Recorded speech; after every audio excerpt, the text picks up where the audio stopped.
So much joy.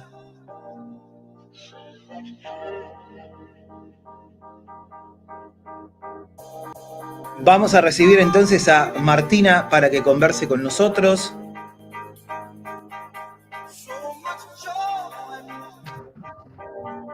Hola Martina, Hola, ¿cómo estás? muy bien, ¿ustedes?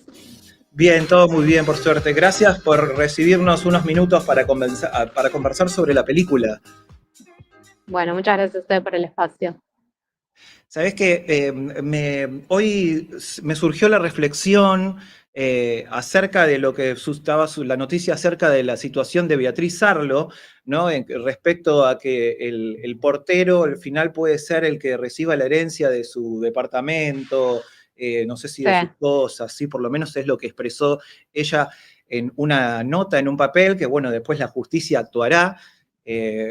Pero se me ocurrió que no es aislado esto que cuentan tanto vos como Gabriela, esto de qué pasa con la sociedad y la soledad de las personas mayores, ¿sí? O los ancianos hoy en día en nuestro país. sí, es interesante porque aparte, perdón, ¿me escuchan bien por las dudas? Sí, sí, yo te escucho Ah, bien. bueno. Es interesante pensar que nuestras poblaciones están cada vez más envejecidas, por un lado. Por otro, es cada vez más complejo desde lo económico, desde el tiempo disponible, acompañar esas vejeces. También tenemos cada vez menos hijos, entonces se vuelve como muy importante pensar en cómo van a ser esas redes de cuidado hoy mismo para empezar y además a medida que vaya pasando el tiempo, ¿no? Como esa configuración de que quede dentro de la familia, que quizás pasaba en otro momento, donde quizás la gente vivía menos o vivía de más personas, o bueno, eran distintos los tiempos, hoy se vuelve cada vez más complejo y trabajos como los de las cuidadoras o espacios comunitarios como el hogar se vuelven más importantes que nunca. Bien, ¿y en qué se basa, o en base en realidad, a qué circunstancias diseñan el guión del documental entre vos y Gabriela?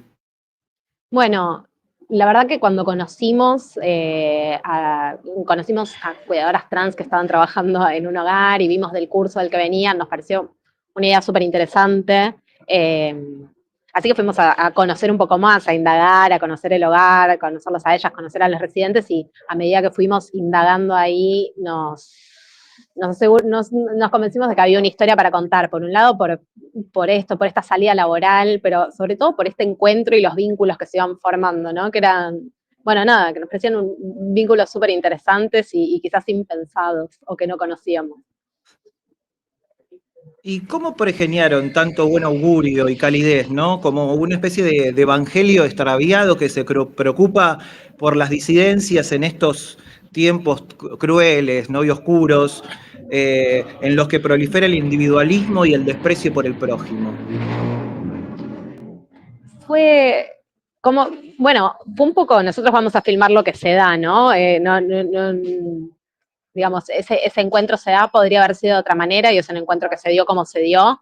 Obviamente después está el enfoque y el encuadre de eso que se quiere contar, pero sí es muy impresionante, muy triste la diferencia que hay en el contexto, como decís, en este contexto tan cruel que tenemos hoy, entre el momento en el que lo filmamos, donde tampoco todo era tan maravilloso, pero la diferencia de este momento en el que lo estrenamos, un contexto donde parecería que todas aquellas cosas que están retratadas en la película y valoradas hoy están puestas en cuestión o destruidas o tratando de ser, bueno, desfinanciadas, bajadas con discursos de odio. Esto pasa en un hogar público a donde las protagonistas son tres mujeres trans que dentro de la posibilidad que tuvieron de entrar a trabajar ahí fue con el cupo laboral travesti trans, vienen de la educación pública, se trata con adultos mayores, tienen una relación de empatía y de respeto, bueno, todas esas cosas, ¿no? Que parecían básicas, de pronto, bueno, tenemos la situación que tenemos.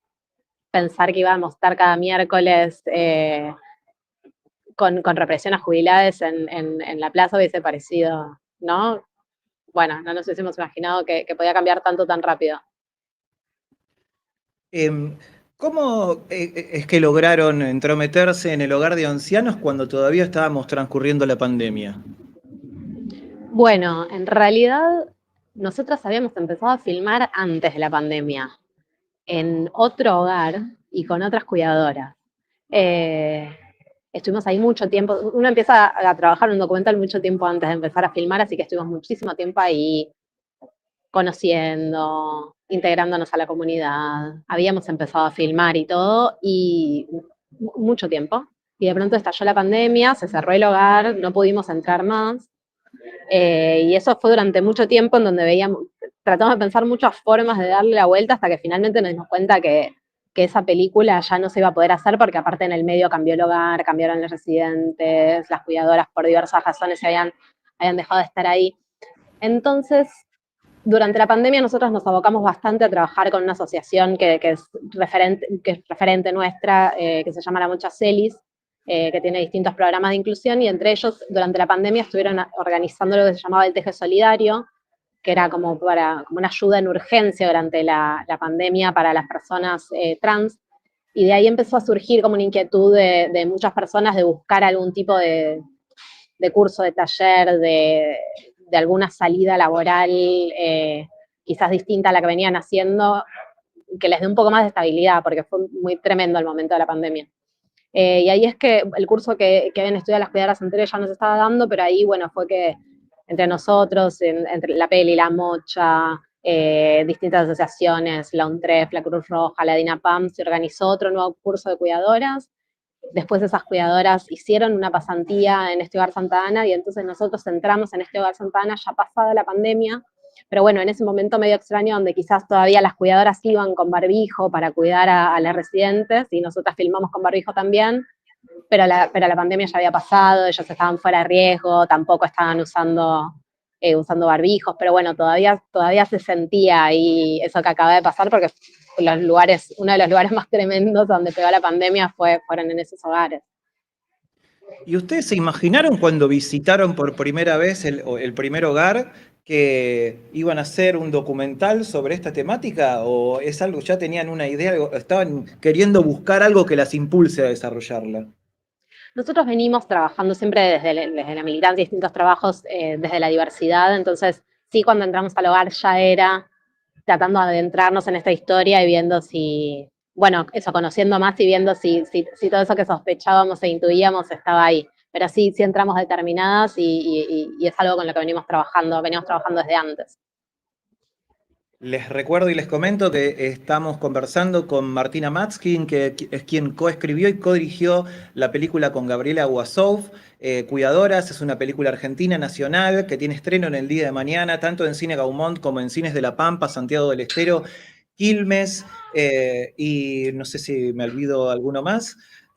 Ahora dentro de poco vamos a tener una fecha en La Plata también, pero lo mejor que se puede hacer para saber de las próximas funciones y las novedades es seguir en Instagram a Cuidadora Film, y que ahí, bueno, vamos subiendo eso, todas las nuevas fechas, horarios, pueden hacer preguntas.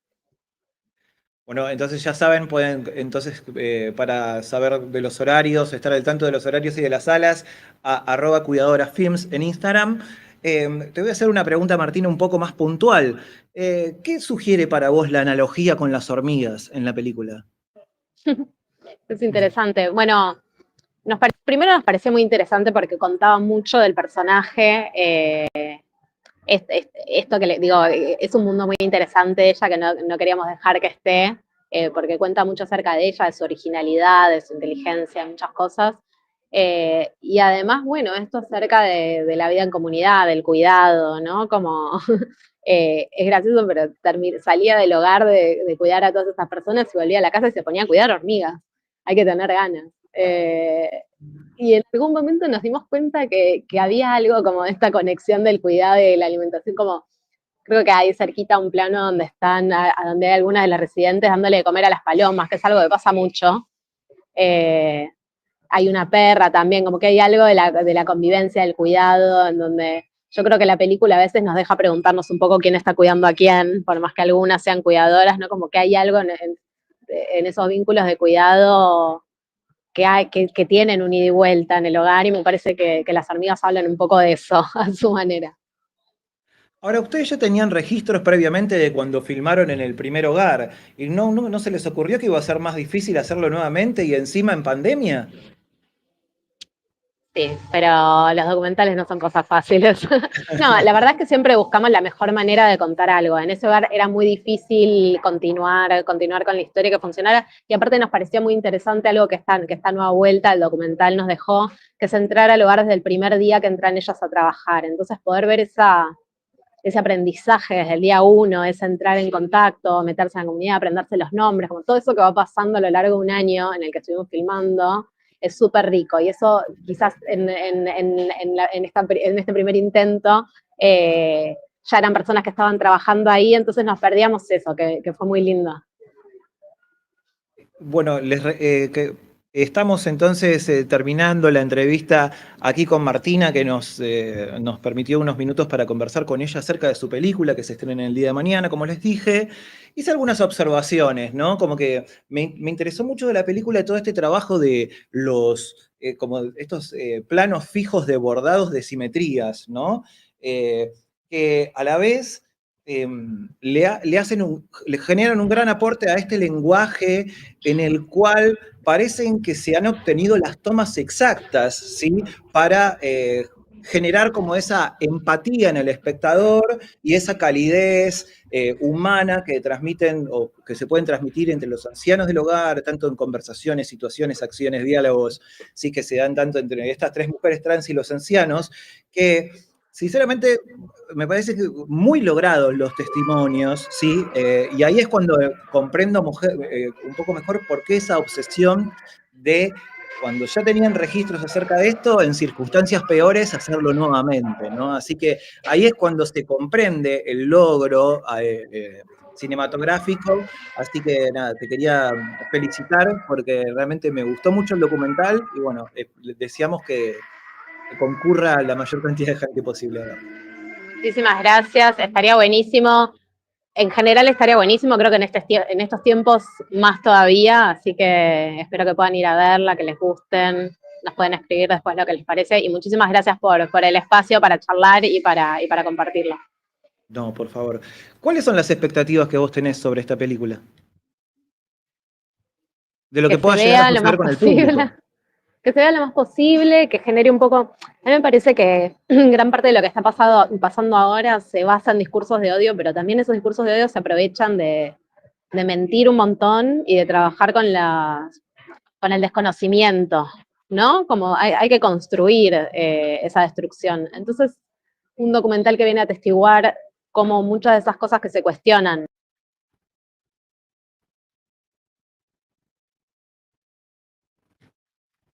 Bueno, se quedó congelada ahí Martina. Uy, Ahí ahí. ahí volviste. Ah. Sí. Nada, decía que la peli muestra algo que de todas esas cosas que hoy se critican o se tratan de destruir, me parece que muestra algo y yo creo que la gente puede empatizar con eso que está sucediendo.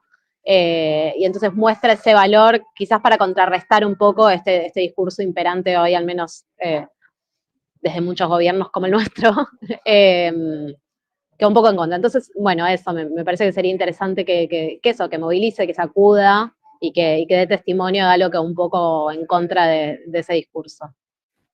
Bueno, Martina, muchísimas gracias por este momento y muchos éxitos con lo que viene a partir de mañana. Bueno, muchísimas gracias a ustedes. Por favor, faltaba más. Hasta luego. Bueno, ahí estuvo el paso de Martina Matzkin, ¿sí? La coescritora y codirectora de Cuidadoras, la película que se estrena mañana en Cine Gaumont y otros cines del país, como dije. Esta entrevista fue gracias a Julieta Bilic, sí, prensa que nos permitió poder ver la película y además entrevistar a Martina como lo hemos hecho hasta recién. Pero no quería olvidarme y no quería olvidarme de preguntarle, ¿sos un verdadero cinéfilo? Bueno, entonces tenés que conocer Noir, Café y Películas, ¿sí? Una cafetería y videoclub donde podés alquilar o comprar la película que se te ocurra, ¿sí? Mientras te tomás un café, comés algo casero y calentito y más, todavía con todo el frío que está haciendo por estos días. Además, todos los viernes sí hay ciclos, proyecciones, eventos, música en vivo, ¿sí? Y se quedan hasta altas horas de la madrugada. Pero ojo, a no equivocarse porque ya me han preguntado por ahí, esto no es todos los días, esto es solo los días viernes, ¿sí? Los días de lunes a jueves, no sé, sábados trabajan en su horario habitual, sí, pero los viernes hacen estas ciclos, proyecciones, en vivos y demás, y bueno, se quedan hasta un poco más tarde y puedo dar fe de que se quedan hasta horas de la madrugada. Así que bueno, la dirección es Soler 4437, sí, ténganlo en cuenta, Soler 4437, es aquí en Palermo. Y lo pueden seguir en redes también, sí, como Noar Café, @Noar Café y Películas en Instagram. Ahí dense una vuelta, que son gente muy amable, como ya he dicho anteriormente, que los va a recibir muy bien y tienen un catálogo hermoso de películas y de cosas ricas que pueden ahí compartir y llevarse o ver en el lugar mientras estén pasando por ahí. Noar Café y Películas, entonces, ¿sí? Muy bien.